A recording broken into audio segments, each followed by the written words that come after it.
What's up, everybody? Welcome back to the Saturated Sports Podcast. We're here in the Emmanuel Baptist Studios. We got a few fellows with us today. I'm joined to my left, Austin Wyatt. How you doing, buddy? Pretty good. How you doing? Doing well. Had you on last week. How'd you enjoy it? Yeah, I enjoyed it a lot. It was a lot of fun hanging out with you guys and being able to talk about the NFL. Good to have you back in the building. You gonna try to join us a little more often? Yeah, definitely. Now that I know that I can make it here and sit down with y'all and whatnot, I think I'll try to get here as often as possible. Right on. And then in front of me, I have the host of the Saturated Sports High School Podcast, Mr. Zach Towle. Wyatt's on the phone, by the way, everybody. I just turned the music off, so Wyatt said he couldn't hear us behind the music, so I just went ahead and cut it out. But like I said, joined today by Mr. Towle, host of the High School Sports Podcast. How you doing today, sir? I'm doing great. How about y'all? Doing well. Doing pretty good. And on the phone, like we said, we have Mr. Nelson. Can you say what's up to everybody, Mr. Wyatt? Hey, what's up, guys? I'm here. I'm on the podcast. Yes, sir. Joining us from a undisclosed remote location. He's in the Y'all can't find me. the Wyatt Cave. Always good to have Mr. Nelson on, even if it's not in the studio. Our agent in the field, Mr. Nelson. He couldn't make it out here, but he could still found a way to make it on the podcast. So we appreciate you coming out. Well, being out loud on our headsets. So good to have you on. And it's Thank a y'all for crazy inviting day. me. Yeah, no problem. A crazy day today. It was the NFL trade deadline. We had some trades go down. We had some rich get richer and some poor get poor, I guess. Look at the Patriots secondary. But we'll get into some of the trades later. First, we're going to do a little recappage of what we went. We'll go through our locks of the week, things we got wrong. And we know Wyatt wasn't on the last podcast, so he won't have any locks. But I'm pretty sure a bunch of these picks he probably would have sided with, and he can still give insight on kind of what he saw.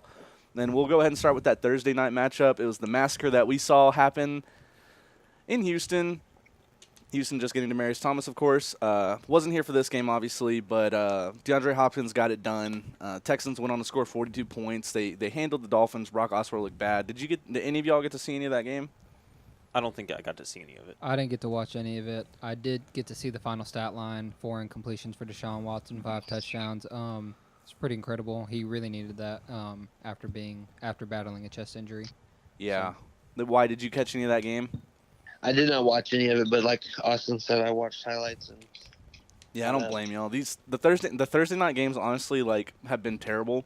And I think what's the one this week? It's 49ers and somebody. Just Yeah. no The defense Raiders. being Is it played. 49ers and Raiders, right? Can you It look? might be. Yeah, I can. I'm pretty sure that's Yep. Yep, it's Raiders traveling to Across the- Santa Clara. Yep. And another barn burner game there, but no, the Thursday night games haven't been the best so far. That's okay. At least they're on Thursdays, and we're not having to deal with it on Sunday. But like we said, Texans went on to win that one. We kind of touched base on that game last week, so I don't want to get too caught up in that.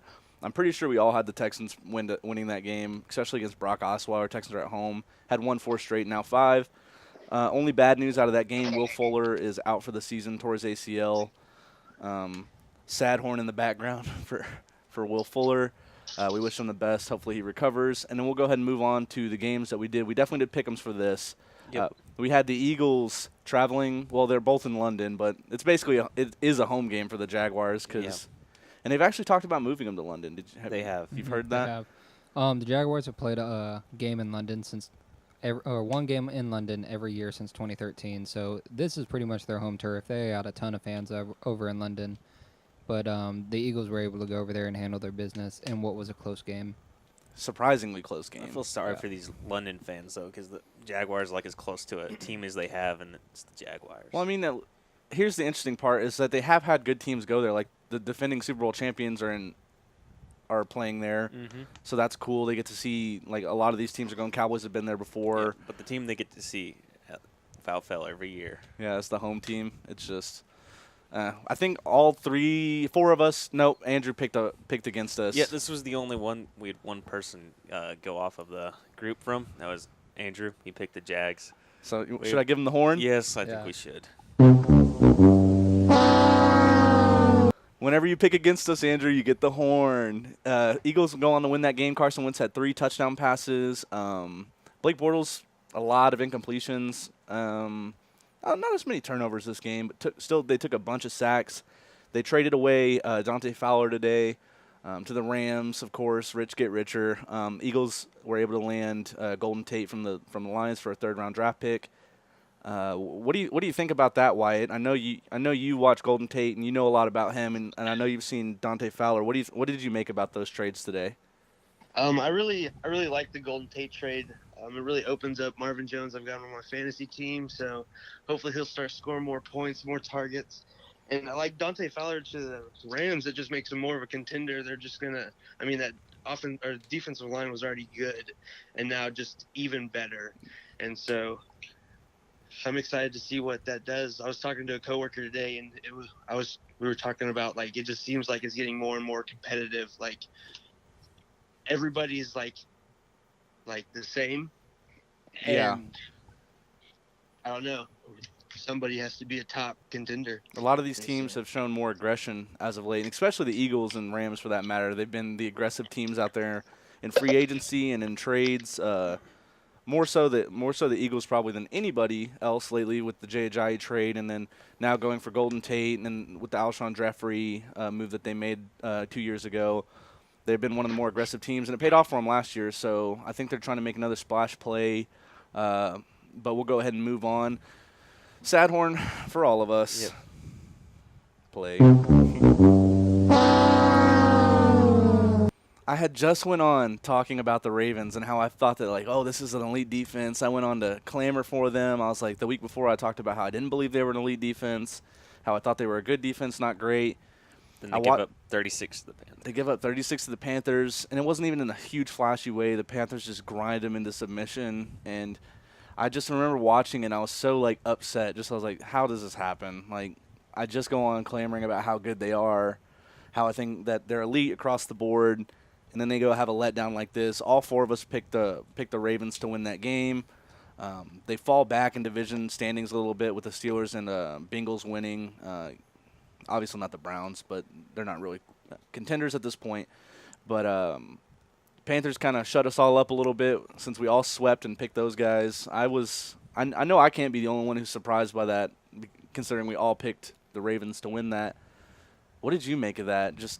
I guess the biggest word for me is shocking, and not it's not surprising. More so, it's more like disappointed but not surprised. But so that's kind of what I got from that, because I didn't expect the Ravens to get beat by 15, let alone let someone score over 30 points. Yeah, I was really surprised by it because the Panthers were able to get this done in convincing fashion, even without Christian McCaffrey getting anything done in the run game.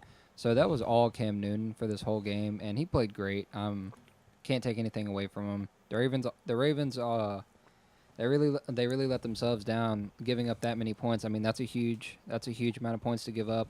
This is an offensive-driven league now, but if you want to be able to compete, I mean, 21's a lot of points to score also. So you got to be able to limit the other team. What did you make of that, Zach? I know we watched that one together. Yeah, I mean, I kind of thought the Panthers had a chance to win this, but the way they won it, how much they scored, I was a little surprised by that. I guess we learned a lesson picking against the Panthers at home. They're just a good team at home. They're finding ways to pull games out. What did you think about your division rivals, the Ravens, this week? I like to see they lost, right? Yeah, they lost by 15. Yeah. Sorry. I like to see them lose because I want to win the division. So as long as they're losing, I'm happy. Yeah, the final score of that one, 36-21. We'll move on to the next noon game. This is my lock of the week. Zach Tao locked it up. This was originally my lock too, until Zach said that he locked it up, so I changed mine to another one that I had my eye on. We watched this game also. We kind of had Red Zone on, so we were kind of watching a bit of everything. Yeah. The Chiefs went on. They weren't showing much of this one, though. No, for whatever reason.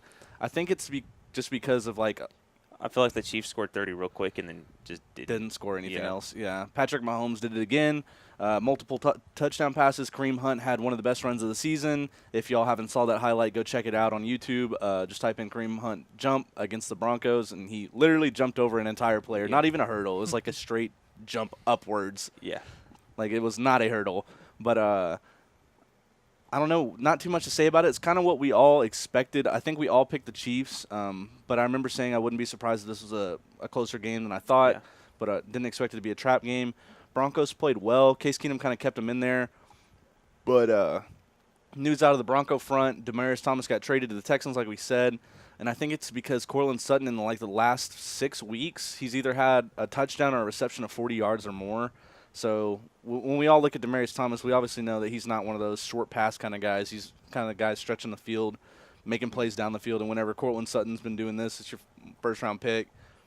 It's kind of time to – it's time to pass the reign over. You still have Emmanuel Sanders, obviously, and you have the 2 rookie running backs that have been playing well. And I think they just decided it's time. It's an aging receiver, been in the league since 2010. It's time to move on. It's time to try to get more assets out of that. But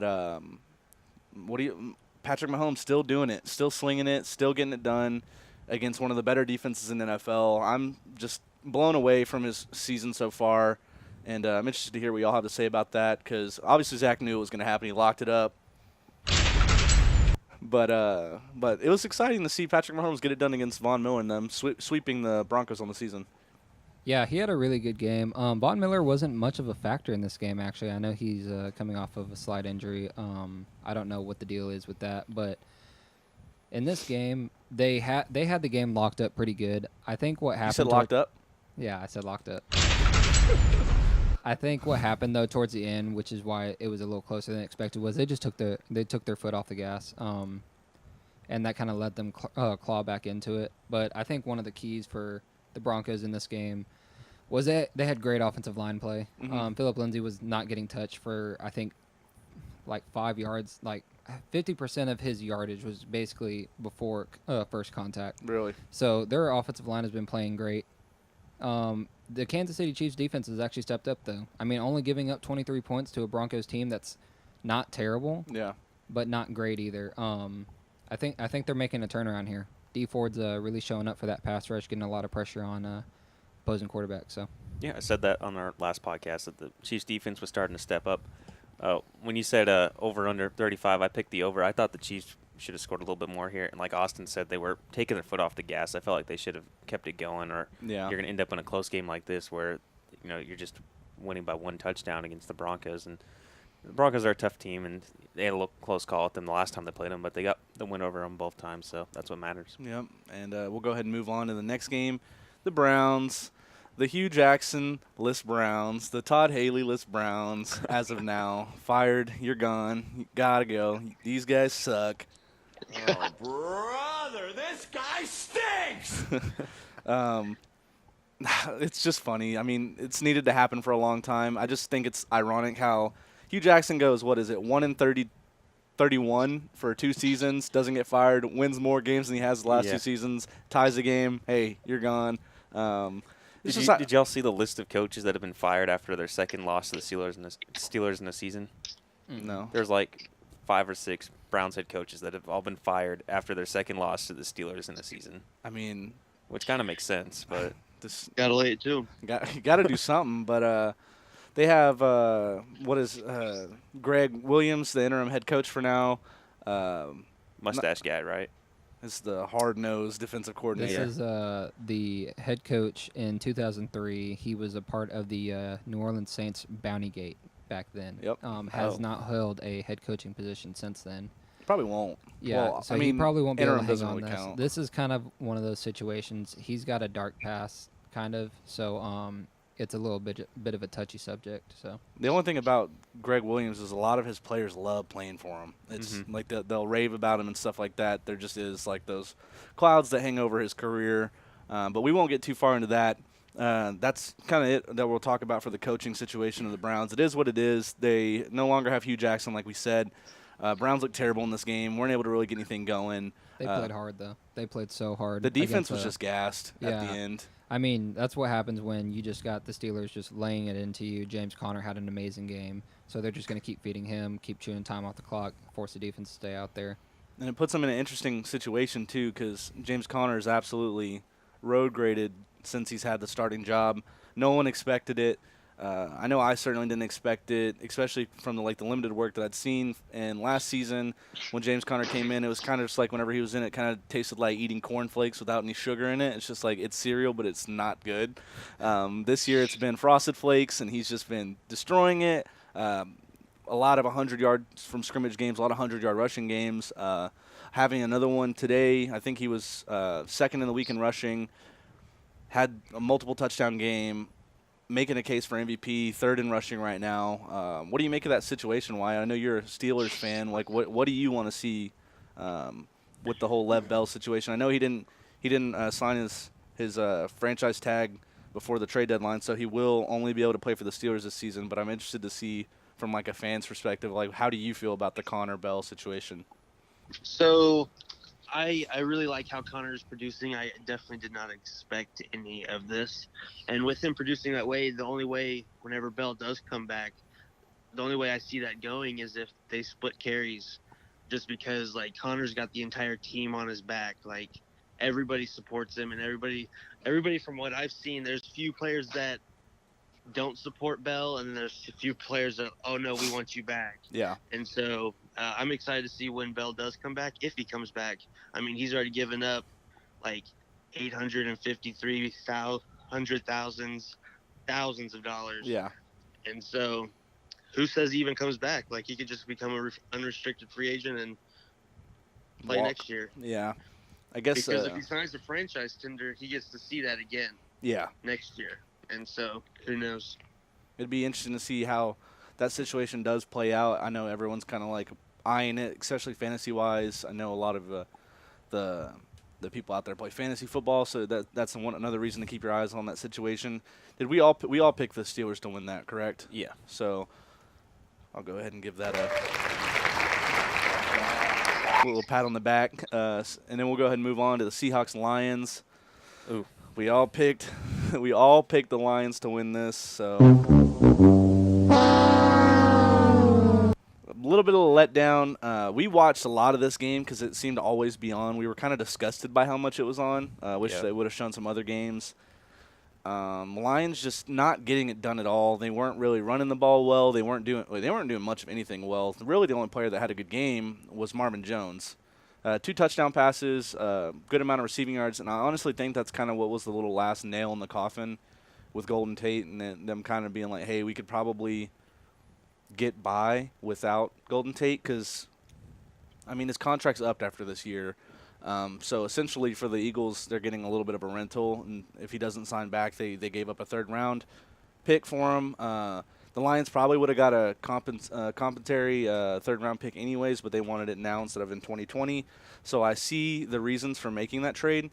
But whenever you have a player like Marvin Jones who is able to turn it on like that, it probably makes you feel a little bit more comfortable. And obviously they have Galladay as well. But disappointing effort from the Lions, to say the least. We all picked them to win, and we all had various reasons as to why. Just depressing, not what we expected to see. And what's y'all's take on that? Because I know for a fact that I did not expect Seattle to come into Ford Field and play the way they did. I didn't expect it. Russell Wilson was extremely efficient in this game. I don't even think he had less than 20 completions, 4 touchdowns. It was just amazing. I guess we kind of have to expect this from Russell Wilson. When he's on. There's nobody that can beat him. He can carry this entire team by himself. Kerryon Johnson didn't have a good game. He didn't get fed as much as I thought he should have. He's got immense talent. He can be really good. But Lions coaching is just struggling now. You got Matt Patricia back there, defensive-minded coach. I don't think he really knows how to handle this offense right now. Golden Tate leaving opens up a really big door for Kenny Galladay. Kenny Galladay is about to break out, in my opinion. He's got immense talent also. He's got a Megatron-esque type of build. Mm-hmm. Not quite up to that caliber because I don't think anybody quite matches up in the league right now to him, but he has the frame to be able to do what he did. Right. What did you make of that, Zach? Yeah, same thing about Kerryon Johnson. You know, he making a splash here recently, and then not really in this game. The Lions only scored 14 points. Yeah. And that Seattle defense is not like they were 3 years ago. You should be able to score more than 14 points on them, especially with how he'd been producing recently. So I was a little shocked by that, but I wasn't really too surprised. That was a kind of a tough game for me to pick. I kind of thought the Seahawks had a chance there, but you know, in the end, I figured the Lions were going to take it. And it's always tough to pick against a team like the Seahawks, just because of like the kind of bravado they carry themselves with. It's still the Seahawks at the end of the day. They could have a losing record. They can be 8-8 going into the last game of the season, and you don't know if you're going to get the power of a 13-3 team or a 5-10 team or a 6-10 team. You just don't know. How do you feel about the Kerryon Johnson? Did you think that he was underutilized, or what did you feel? Was it just the Seahawks playing above their like kind of talent, or what do you make of that? I feel like just like a couple weeks ago when Zeke was only fed the ball like 8 times, I feel like he was not utilized as much. Like, I don't know. I feel like he's really good. Right. I feel like he should be the number 1 back. And when you're only giving him the ball 8 times, like, you're not giving him the chance to show and do. You're only like, okay, here's the ball, and if you get stopped, like, okay, right, we'll do something else. And so I feel like if they utilize him more, he'd become more of that number 1 back and that bell cow back. And another interesting development out of the Seahawks camp is they released Brandon Marshall today. They've had some younger receivers step up. They decided it was time to part ways with Brandon Marshall. And also another interesting development, a lot of us saw that the Seahawks used their first-round pick to draft Rashad Penny in the first round. It was a surprising pick. But they had 2 running backs almost go for 100, not named Rashad Penny last week. Chris Carson I believe that's his name, Chris Carson, right? I know it's Carson. Carson something. He was able to get it going. They had another back in the backfield who was able to get it going. I was just surprised that they went with the first-round pick that they chose, and they have these running backs on the roster. It kind of is like a head-scratching pick, and it's not developed that well. Penny has – he's shown flashes, but it hasn't been what you'd expect out of a first-round back, especially someone who's projected to probably be there in later second round, maybe even the early third.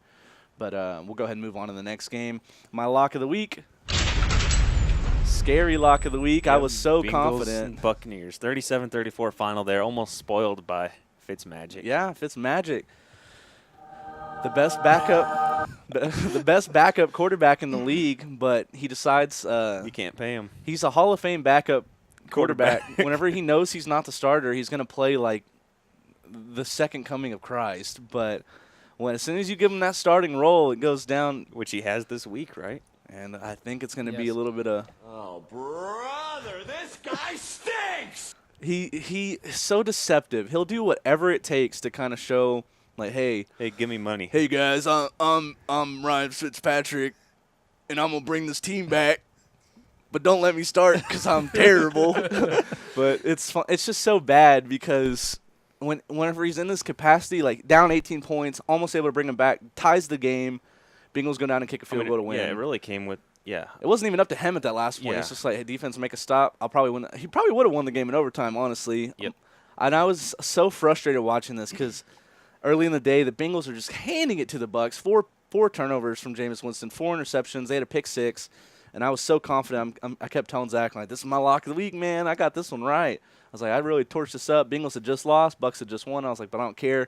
I'm locking up the Bengals. I don't give a – I'm going to do it. And I did it, and it came down to 37-34 kick as time expired. I was not expecting – We were kind of saying it, though, when they said Jameis Winston's been benched. I'm like, oh, here it comes. Here we go. Some furious comeback from backup Brady. Got just ridiculous. And, I mean, it was cool to watch, but I was, like, happy when I saw that Randy Bullock kicked that through the uprights because it secured my lock of the week. And I didn't want to have to come on here and be like, yeah, I got Fitzmagicked. So, enough about me and my take on that. What did y'all think about that? Because that was an awesome game at the end. I mentioned last week that that Jameis Winston really had to have a good game to silence the talk of him possibly not being this franchise's quarterback, and he went out and proved me right by not having a good game and getting benched. Jameis Winston sucks, right? He's not good. This guy stinks. This guy stinks? This guy stinks. Oh, brother, this guy stinks! Yeah, so, look, I mean, there's been quarterbacks who throw tons of interceptions in games. I mean, you saw in that 5-game stretch last season with Deshaun Watson, he threw a lot of interceptions, but he also threw a lot of big touchdowns. Yeah. So if you're going to be throwing these picks, you got to be able to reciprocate a little bit with some touchdowns, and he can't do it. He's flustered for whatever reason. I don't think he's reading defenses correctly. It could be a maturity issue. It could just be a skill issue. But I do think Fitzmagic is a better quarterback in this situation. Yeah. He comes in when nobody is expecting him to do anything, and he plays great. Yeah. But when you start to expect stuff of him, he's horrible. Yep. So look for him this week if the haters are looking down upon him to actually play good. But if you start to invest your hope in him, you're gonna be We disappointed. made the joke that they should start Deshaun Watson every game. Wait Jameis till Winston. Jameis Winston. what did I say? Deshaun Watson. Yeah. Oh, my bad. But yeah, they should start him. Wait for him to throw. Start anyone else Yeah, besides, just one pass. Let your and punter then- go in. or just just be like, hey, get the punter out there and just tell the cornerback, hey, I'm about to throw the ball right here. Just run this back for pick 6. We won't tackle you. And as soon as that's over, like, all right, Fitzmagic, let's go out there and put 50 on these. Go win us a football game. Yeah. So it's funny. There's someone in my fantasy football league that just like it's kind of abandoned it, and they had Fitzpatrick in back when he was doing good, And they never changed it. and they never changed it. So I'm like, you're the only person on the planet that started this guy. They ended up with 20 fantasy points from him. Oh my. In one goodness. quarter. Wow. Yeah. Wow. He's done this Until his that entire turns career. into. 2 weeks from now. That's funny. Why? What did you think about the Fitzmagic Express? I enjoyed watching it. I don't know. I've always liked Fitzmagic, and so whenever he comes out and just does his magic, I enjoy watching it. It's like the He's biggest a thief. illusion. He is. This man should be in jail for stealing money from all these teams. Because this is what he does. Like, if you could just take the tape from all of his comeback victories and you put it together and you showed someone who's like, I've never watched football before, I'd be like, They'd be like, is this Check Aaron this- Rodgers I keep hearing about? check this out. Yeah. It's like, this dude is nuts. He deals. Yeah. But as soon as he's the guy, and he's taking money, and he's taking Oh. starter money from Buffalo, from the Bucks as well. Yeah. New York. New York, The Jets, yeah, yeah. the Jets obviously, and even some other teams where he's He was played. with Houston for a little while. Yeah, he's played in limited capacity at some of these other places, but still he's gotten starter money from a few teams. And crickets. I mean, the guy just It's comes like, out it's flat. like he knows what he's doing. Yeah, guy He came out. gets the money and then like, I don't want to play anymore. He's smart, is That what he is. Ivy League education right there. Yeah. And it's funny because every time that he's not the starter, he does the same thing, and we Yeah. all see it coming, and then everyone goes nuts. He's a starter, and then he goes back to the bench, and then he's going to come back, do it again. Yep. And he's going to – the funny thing is this dude is going to win someone a fantasy league probably because of them keep flip-flopping. James, Yeah. James is going to play. Oh, it's week 13. It's the championships. Oh, you don't have a quarterback? Well, who's sitting on that waiver wire that just had a fourth quarter – letdown? It was Jameis Winston. I'm gonna grab Ryan Fitzpatrick because he's probably gonna come in next game and score 1,000 friggin' points.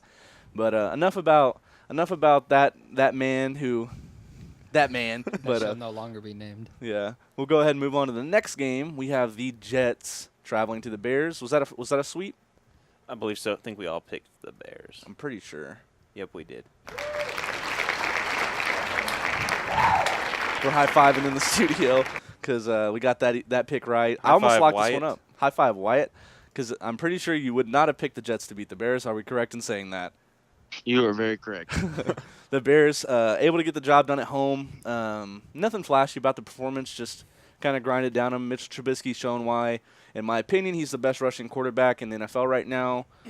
He just gets it done. He's deceptively fast, and he's not really the best thrower of the football, let's be honest. He's about a 50% completion quarterback, but he's able to keep the chains moving with his legs, which is super impressive. I mean, he's a white quarterback, so no one's like, I'm not trying to like point that out, but he's got some speed on him. He's got track speed. Yeah, it's like the same with Alex Smith. Yeah. Alex Smith is Aaron deceptively Rodgers. fast. Yeah, like you don't expect it from these guys. You don't expect it, and as soon as you let them out of the pocket, they're going for about 15 yards, 20 yards, sometimes even 30 yards, and that's kind of what Trubisky was doing. And they had two situations where it was 3rd and 1, and they had a 4th and 2, and they ran with Trubisky on like a sweep play.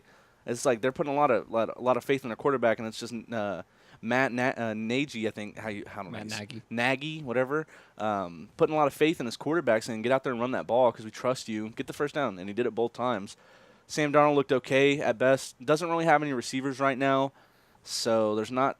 I mean, he doesn't really have a ton of help right now. No tight end to kind of lean on, which is important for a rookie quarterback. But they come out a little bit short. It's not really that big of a loss to such a team that I think pretty highly of.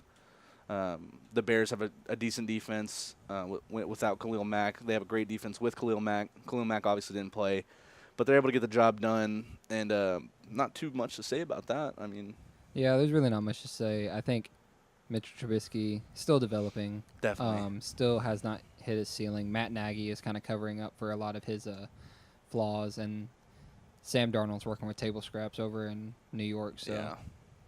What do you think, Zach? I don't really have much to say about that. It's just a Expected the Bears to win. Low scoring. Well, kind of low scoring. They only had 24. Jets had 10. that's definitely low scoring Yeah. for the Jets. On why? Do you have anything to add on that game, Mr. Nelson? Can you hear me? Yeah, we can hear you. Sorry, I said nope. I love it. I don't blame you, brother. But we'll go ahead and move on to a game that I was very sad to see the Yeah. result of. Redskins over the Giants. I'm pretty sure we still all picked the Redskins. Yeah, we all picked the Redskins, but we're not going to play the clapping music for the Redskins. I'm going to play this. Because we all thought the Redskins would win, but we were secretly hoping the Giants. I even said that out loud. I was like, I picked the Redskins, but I don't want them to win. I was like, man, I hope the Giants can do something. And let me just point out the fact that the Giants are abysmal. Like, this game is close, and it's because the Redskins really aren't that good. Like, they're good enough to outcoach some of these teams, but they're not that great. Like, they've been in 2 straight games where it's been low scoring, and it's kind of been grinded out wins, but coaching kind of won at the end. It hasn't really been a testament of talent per se. You know, it's kind of just they're winning against teams that aren't really being coached correctly, like Cowboys and the Giants. But they're like, nonetheless, they do get the win. I won't knock that too much. Giants are terrible. Let's pop that little balloon on that season. And it's funny because Charles Davis was talking about how they could have got the win. The season's not over. Like, they can still make something happen. They'd be 2-6. And I think I looked at Zach and I was like, is he serious right now? Yeah. I was like, He's the Giants are he's bad. like, you never know what could happen. It's like they could win out and like still not do anything. They would win out and go 10-6, and that means they could not lose another game. And Yeah. I'm like, are you watching the same Giants that we are? Because these guys, let's just play the clip. Oh, brother, this guy stinks! Yeah, so I think the Detroit Lions could really take a page out of the Redskins' notebook with establish the run. Yeah. Oh my goodness, they fed AP all night, and I mean, still a low-scoring game, but he ate. Yeah, he ate. definitely. I think Kerryon Johnson could do the same thing under the same workload. But back to the Redskins and Giants. Giants are horrible. Nothing to say there. Redskins are So Division leading they at 5-2, but it's they squeaked it out. It's a 5-2 with an asterisk. Yeah, it's a weak division. I got my Cowboys in there. I love them to death, but it is still a weak division. They could easily be 3-4 right now, 3-5. Yeah. If we're being honest, well, not 3-5 because they've only played 7 games, but you know what I mean. They could definitely be on the other end of Yeah, this. their record's deceiving. Yeah, it's not like these are super convincing wins. And then whenever you've seen the tape against them against good teams Like the Saints, And- just and- slaughtered them. and the Panthers, and Mhm. you've seen the tail of the tape, and it's just not good. So I'm not gonna hold that as like some like definitive evidence that the Redskins are good. They're gonna Yeah, do this. They're the team to beat. Yeah, No. they're the team to beat. I don't believe that whatsoever. I still believe it's Philadelphia. Even though they didn't come off the best performance, they still come off a win that's a little bit more convincing against the Jaguars. And then I would say that the Redskins beating the Giants by 7. But why did you catch any of that game? Or I mean, there's not much to talk about. It's just, you know, it. Yeah, it I think is what y'all it is. covered it all. AP 8 and the Giants suck. So Good insight from our agent in the field, Mr. Nelson. Our expert analyst. yeah, Yeah, I love it. Colts traveling to Oakland. Yep. What did we say? sucks. What did we say about them? That they were just gonna get that we don't know when they're gonna get their next win. Yeah, we all picked against I said them. that in like the week 4, week 5. I'm like, I just don't see when they're gonna get another win. And Yeah, I remember Zach saying he doesn't think he will even pick them for the rest of the season, and I don't blame him. I mean, they are a dumpster fire. I'm like, honestly, this was probably one of their best shots for the rest of the season, and they just Yeah. got destroyed. And we looked at the schedule, and I remember the only one that we kind of glanced at was kind of the Colts game. I was like, they might. I mean, the Colts aren't good. Like, they could possibly win this one. Nope. They decided. I mean, Thursday Well, night. I mean, they've got this Thursday night game. I think that's the one we were like. I don't they think could they're get gonna that. win. Because I don't think so either. I mean, if the The Chargers are definitely going to beat them. Oh, the Chargers are going to. I mean, the Cardinals are terrible, but they're not as terrible as the Raiders. Yeah, I mean, I picked them to win this last week, and they did. I just don't know, dude. I just can't in good faith pick the Raiders. But then they've got Ravens, Chiefs, Steelers in a row. Those are all losses for them to finish the season. Yeah. So it's looking like a 3 max win season for the Raiders. Go ahead and give us the claps because we all picked against the Raiders. And I know Wyatt for a fact would have probably picked against the Raiders. Is that fair to say? Yeah, the Raiders are a dumpster. They're garbage. They are a trash route in the making. They're halfway through their route, but they still got a lot of trash to pick up. Derek Carr. Are they going to Las Vegas at the end of this season? Yep. Mm-hmm. And then their stadium. It's going to be a fresh beginning for him. They really need it after this season. And they're saying Derek Carr might not be going to Las Vegas with them. So. Yeah. But the only thing is about this is if they do want to go out and get a quarterback, it's not a good class to get a quarterback. Yeah. They're saying that there's some that aren't even. But they've got how many first-round picks now? 3 or 4? Yeah, they have three right now. 3 right now. Well, I mean, one first-round quarterback possibly coming into this draft. It's the kid out of Oregon. I think his name is Hebert, and Giants really want him. There's a possibility he might not come out at all. Yeah.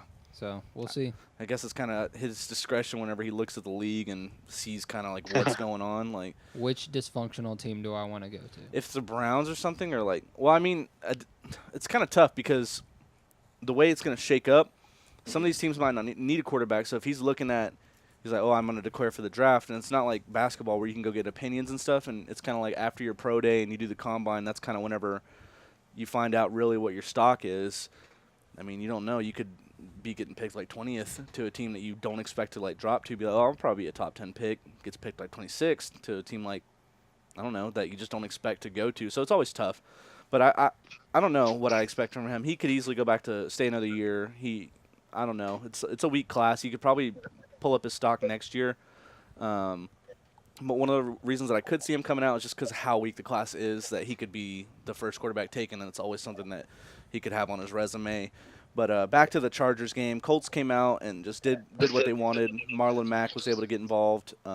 Had a big day, 100-something all-purpose yards. Just looked good.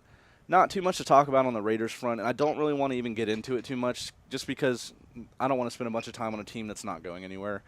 So we'll go ahead and move on to the next game. If you can pull the magic sheet back up, Magic Man. We got, I believe the next game was it the Rams?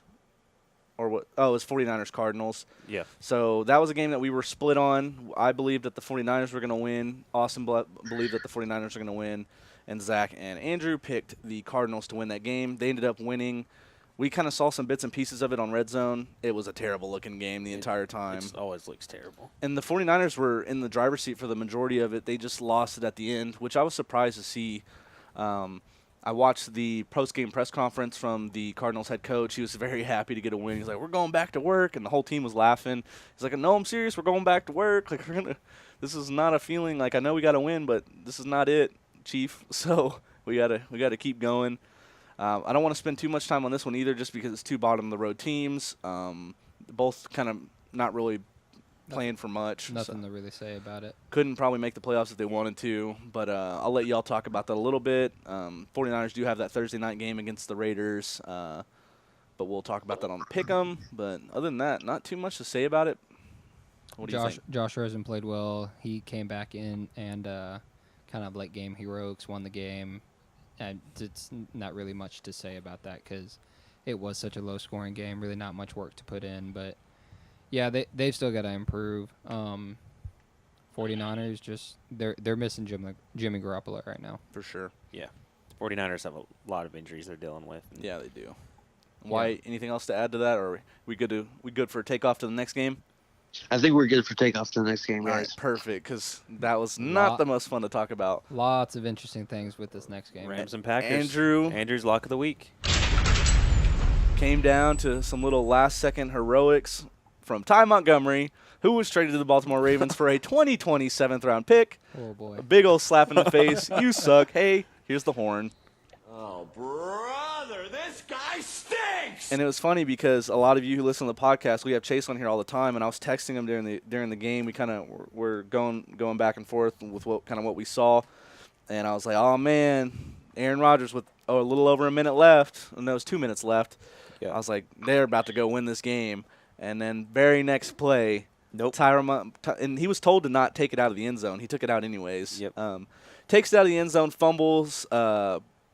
You know the rest of the story. Rams recover, able to win the game. They ran out the clock. I liked what Todd Gurley did at the end. He didn't run up the score, just kind of nailed it. That was real cool. It was cool to see because you don't see NFL players do that a lot. He got his run, got about the 4-yard line, and just went down.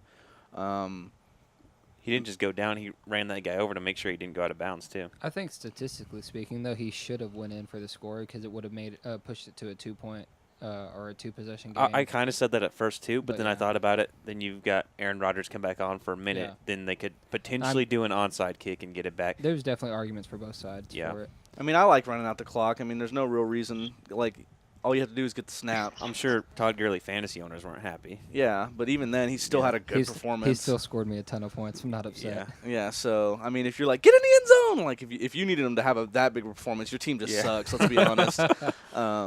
You're like, oh, Todd Gurley lost me the week, scored me like 400 points. He didn't get that last touchdown. But it was a good game. I watched start to finish that entire game. We weren't on Red Zone during that time just because all the other games were butt bowls, a little bit of toilet swirl games. But we watched that start to finish like we said. Rams did not look good at all at first. Defense looked good. They held Aaron Rodgers to 10 points for a majority of that game. And then there was some shots. Redskins. I mean, why did I say Redskins? Probably because I hate them. But the Rams still in my mind. They lost. They still don't have Aqib Talib right now. But Marcus Peters got burned a few times by Devontae Adams. But at the end, they were able to shore that up at least somewhat, and able to come out with a victory. I think we all picked the Rams, correct? I know Andrew locked that up. We all picked the Rams. Right on. And that was a interesting game to pick. Now that I look at the score, like I didn't expect it to be that close. No. But I'm glad that we got to see that. Packers fall a little bit short. But what did y'all make out of that game? I mean, Ty Montgomery getting traded today kind of said everything about that game. He lost it single-handedly for them. It was some really selfish football. When you have someone like Aaron Rodgers, who is arguably one of the most talented quarterbacks in the league, most talented football players in the league, you got to give him the chance to win you a game. Right. So it was really selfish for him. Looking back at the score, like you said, it was close. I picked the Rams with a lot of confidence, but I think maybe next time I gotta give Aaron Rodgers and the Packers a little more credit just because of who he is. He is a fourth quarter comeback king.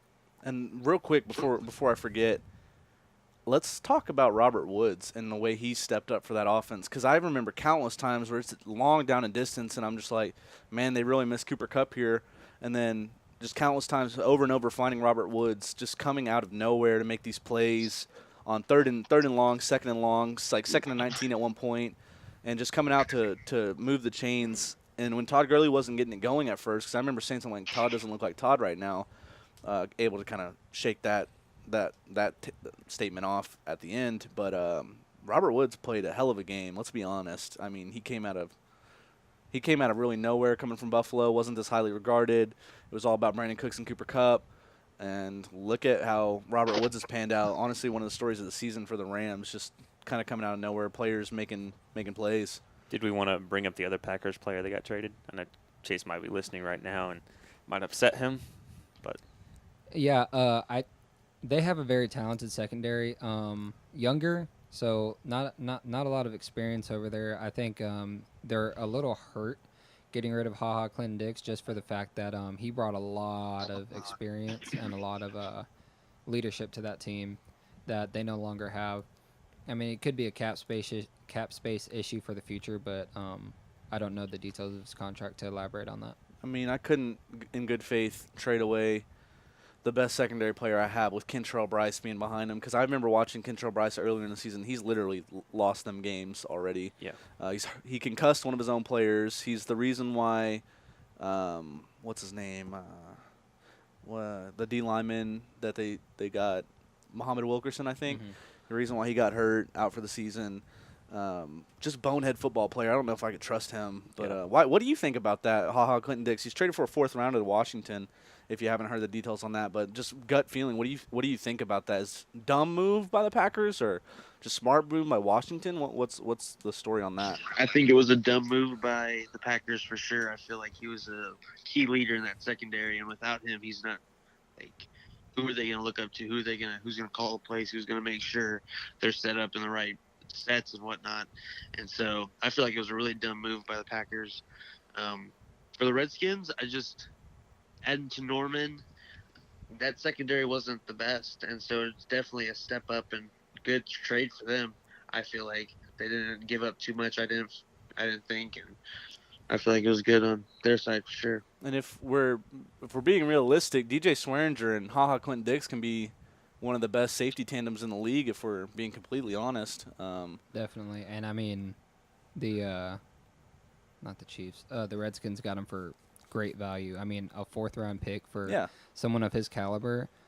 I just don't understand what the Packers were, what they were thinking. I remember seeing the Ian Rappaport tweet, and I was like, where are the details on the trade? Like, let us know, like, what did they give up? 2nd-round pick? I didn't expect a 1st, obviously, but I probably expected. I expected a 2nd or a 3rd, not a 4th. I expected a multi-pick kind of thing, like a 2nd and like a 5th, Yeah. and like maybe a 2nd in 2019, and then like a 5th rounder in 2020. But nope, they did a 4th rounder, and they get an All-Pro safety for dirt cheap. I like the move.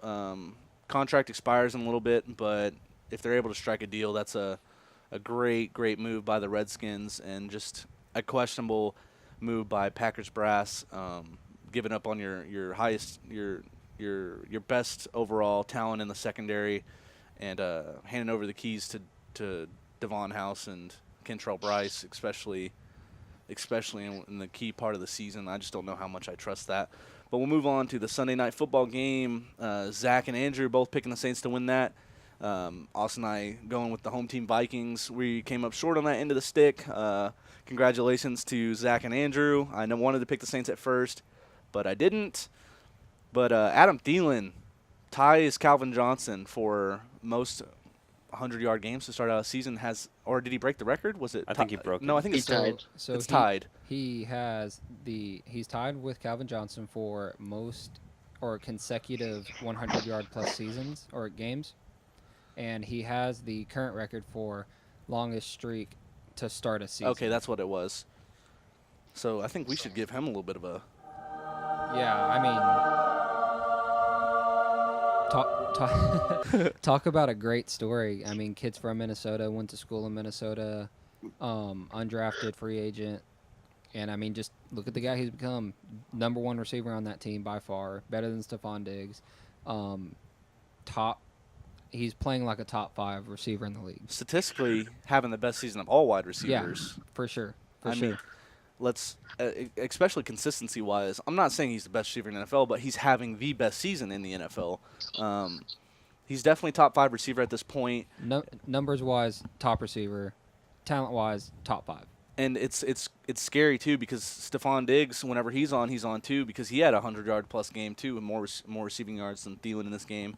But whenever those two are going, that's a tough little team to beat. When Treadwell's your 3rd option, that's hard. That's a real hard team to stop.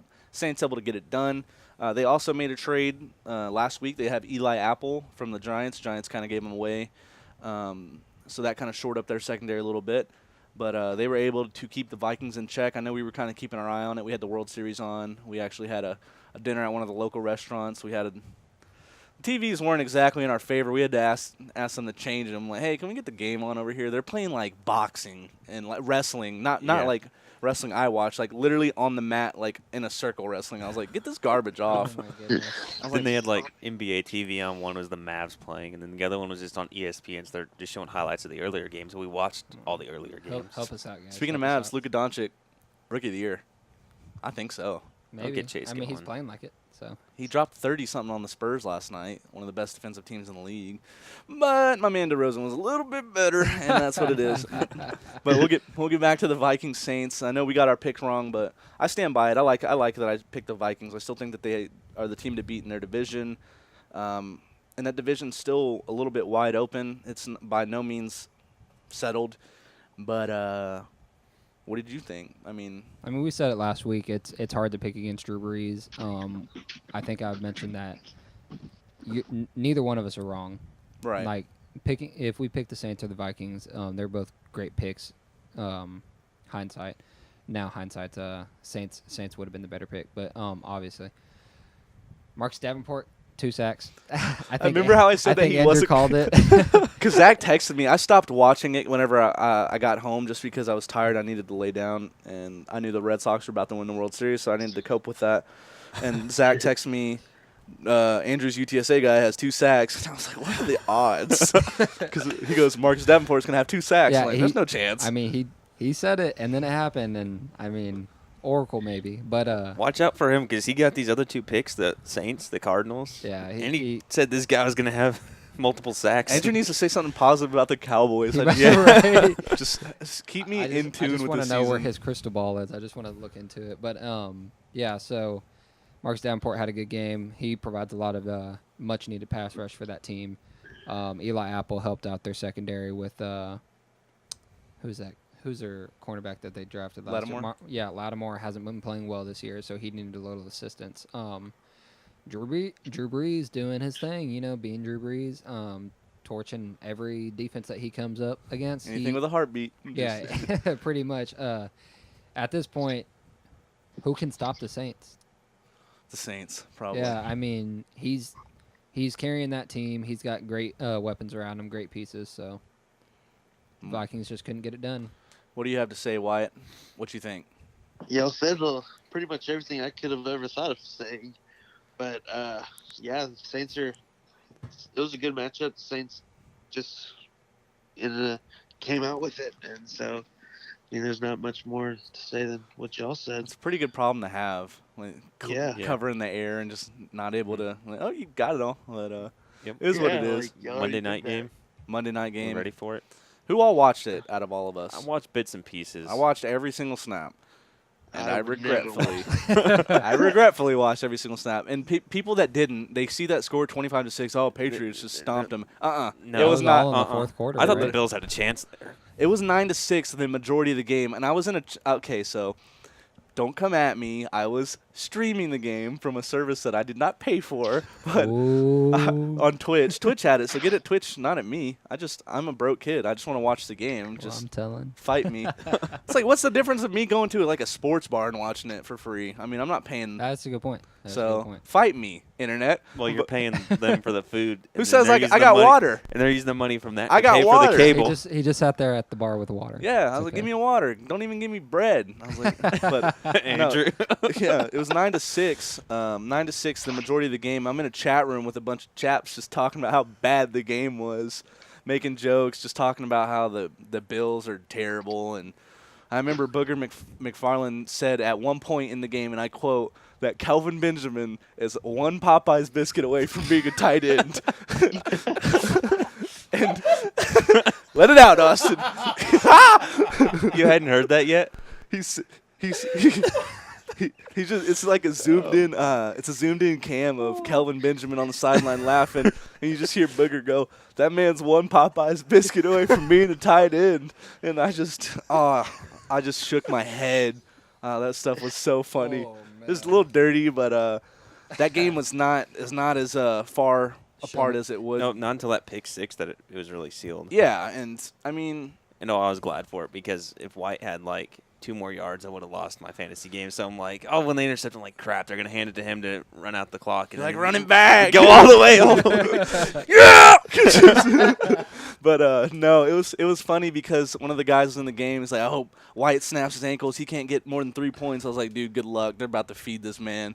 But no, and at one point in the game when it was 9-6, I was like, are we honestly gonna be surprised when the score's like 30-6 at the end of the game? Like, oh, that's not gonna happen.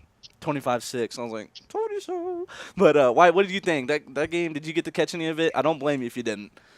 I didn't watch an ounce of that game. I don't want to watch the Bills for the rest of the season. If they're playing anybody, I will start whoever's defense they're playing, and I will just let it go. I don't want to see that kind of football. I'd rather go watch, like, Temple Wildcat football. I do not blame you. Yeah, One bit. I mean, Yeah, the Bills Bills. are just so bad. Bills are. I didn't think I'd want to watch the Bills with Josh Allen And now I want to see the Bills with Josh Allen more. Yeah. I mean, he played really. That's not really a diss on him. He's played really well so far. Team's terrible. But O-line's team the is worst I've so- seen. Oh my goodness, they're so bad. LaShawn McCoy looks like he's hiding from defenders. Anytime a defender comes up to tackle him, I think he tackles himself beforehand. Yeah, he's just like, dude, I hate it's this. just bad football all around. But we all kind of locked that game up. I gave everyone an additional lock, so I'll go ahead and hit that lock of the week winner. We got that right. And for those of you listening with us, we're going to take a break. We'll come back with the NFL Projections podcast. What time is it now, Zach? It's 7. 7? It's 7:25. We'll be back at 7:30 to kick off the next podcast, but we appreciate you listening. If you're watching online, follow us at Saturated Sports on – why are you looking at them like that? Follow us at Saturated Sports on Twitter. All of our @s should be on there somewhere in the page. Other than that, we appreciate the listens, and we out.